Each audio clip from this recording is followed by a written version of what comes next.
আসসালামু আলাইকুম। এখন দেখবেন সংবাদ শিরোনাম। মঙ্গলবার নতুন এমপিদের শপথ পাঠ করাবেন প্রধান নির্বাচন কমিশনার। রাষ্ট্রপতির কাছে শপথ নেবে মন্ত্রিসভা, নিশ্চিত করেছেন সংসদ সচিবালয়ের সচিব কানিজ মাওলা। সরকার গঠন করলেও শক্তিশালী থাকবে সংগঠন, বলছেন বিএনপি নেতারা। গুরুত্ব পাবে দুর্নীতি রোধ ও জনসম্পৃক্ততা, পরিবর্তনের মনোভাব ইতিবাচক, বলছেন বিশ্লেষকরা।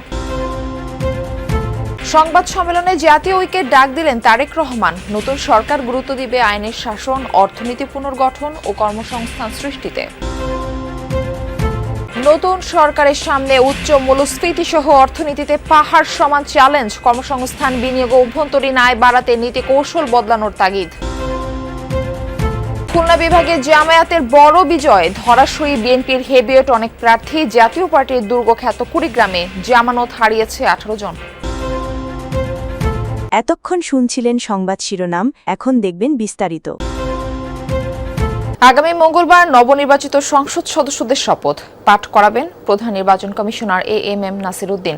একই দিন বিকালে মন্ত্রিসভার সদস্যদের শপথ পড়াবেন রাষ্ট্রপতি মোহাম্মদ শাহাবুদ্দিন, নিশ্চিত করেছেন সংসদ সচিবালয়ের সচিব কানিজ মাওলা।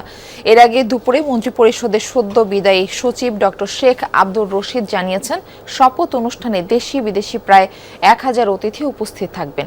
এদিকে প্রধান উপদেষ্টার মুখ্য সচিব এম নাসির উদ্দিন মিয়াকে মন্ত্রিপরিষদ সচিব হিসেবে চুক্তিভিত্তিক নিয়োগ দেওয়া হয়েছে।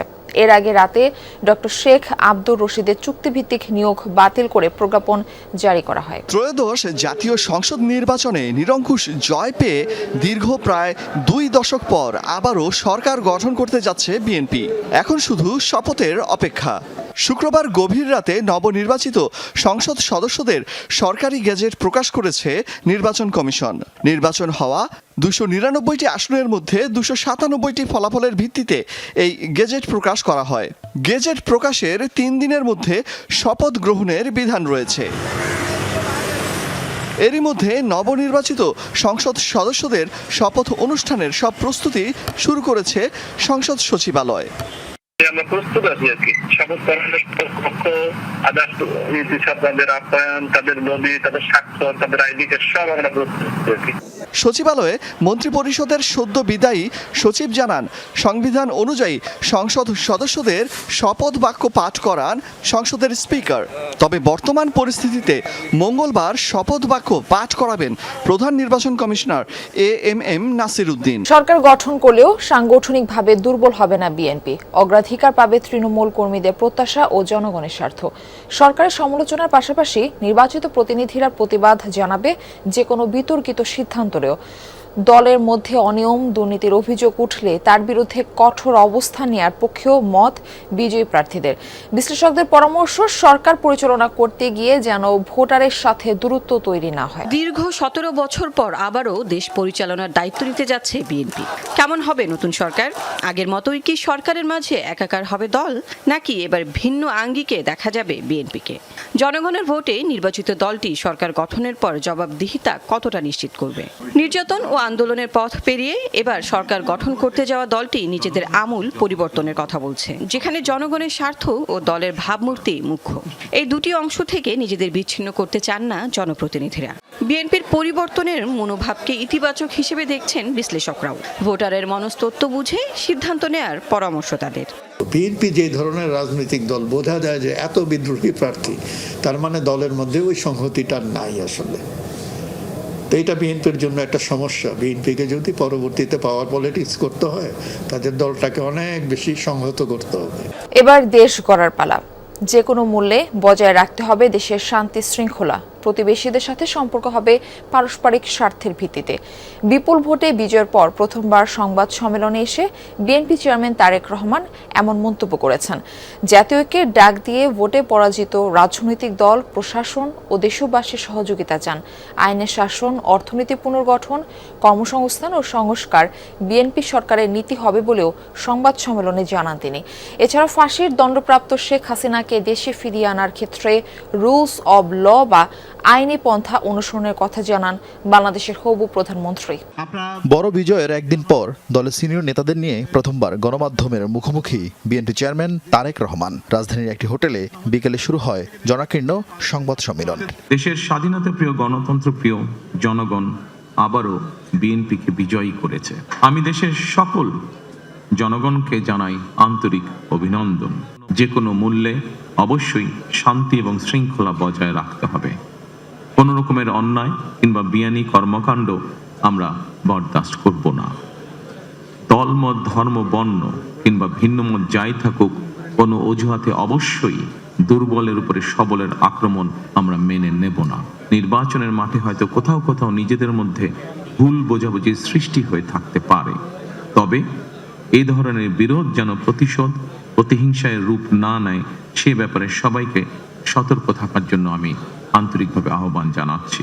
উচ্চ মূল্যস্ফীতি, মন্থর অভ্যন্তরীণ আয়, দেশি বিদেশি বিনিয়োগের খরা, অর্থনীতিতে এখন নানামুখী চ্যালেঞ্জ। শৃঙ্খলা ফেরাতে পরিবর্তিত সময়ে চেষ্টা ছিল, কিন্তু সুফল মিলেছে কমই। এমন এক অবস্থায় 2-1 দিনের মধ্যে দায়িত্ব নেবে নতুন সরকার। বিশ্লেষকরা বলছেন, সবার আগে অর্থনৈতিক সংস্কারে মনোযোগ দেওয়া উচিত। কর্মসংস্থান নিশ্চিত করা না গেলে তৈরি হবে সামাজিক বিশৃঙ্খলা। ব্যবসায়ীরা বলছেন, অবকাঠামোগত সমস্যা দূর করে ব্যবসার উপযুক্ত পরিবেশ তৈরি করতে হবে। 1.5 বছর আগে দায়িত্ব নিয়ে মূল্যস্ফীতি সহনীয় করার প্রতিশ্রুতি দিয়েছিলেন অর্থ উপদেষ্টা এবং বাংলাদেশ ব্যাংক গভর্নর, কিন্তু কাঙ্ক্ষিত মাত্রায় কমেনি অর্থনীতির এই সূচক। মূল্যস্ফীতি 7% ঘরে নামিয়ে আনার কথা বলা হলেও গেল 8 মাস ধরে এই সূচকের হার 8% বেশি। প্রকৃত আয় কমে যাওয়ায় কষ্টে আছে সাধারণ মানুষ। শুধু মূল্যস্ফীতি নয়, অর্থনীতির বেশিরভাগ সূচকই এলোমেলো। কেন্দ্রীয় ব্যাংকে দলীয়করণ করে ফেলেন, অর্থ মন্ত্রণালয়কে দলীয়করণ করে ফেলেন। আমরা অতীতে দেখেছি যে বিভিন্ন মন্ত্রীরা দলীয়করণ করেছে, আবার বেশ কিছু মন্ত্রী আছেন যারা আবার ইন্ডিপেন্ডেন্টলি কাজ করতে পেরেছে।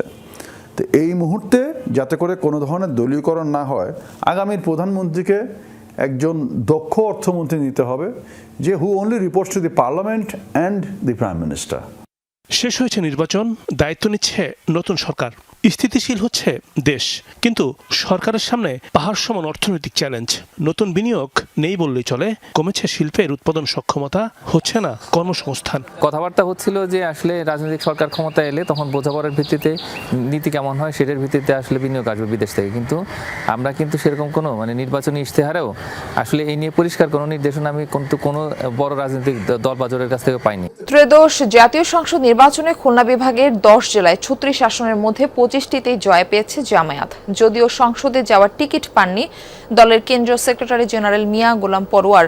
অন্যদিকে বিএনপি 11টি আসনে জয় পেলেও হেভিওয়েট অনেক প্রার্থী ধরাশয়ী হয়েছেন।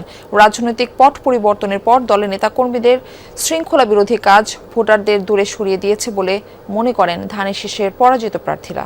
গেল ত্রয়োদশ জাতীয় সংসদ নির্বাচনে খুলনা বিভাগে ধরাশায়ী হয়েছেন বিএনপির অনেক হেভিওয়েট প্রার্থী। বিভাগের 36টি আসনের 25টি দখলে নিয়েছে জামায়াত।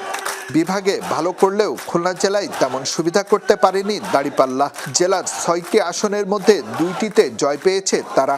যদিও ধানের শীষের ঘাঁটি খুলনা 2 আসনে হানা দিয়ে বিএনপির শক্তি অনেকটা দুর্বল করে দিয়েছে।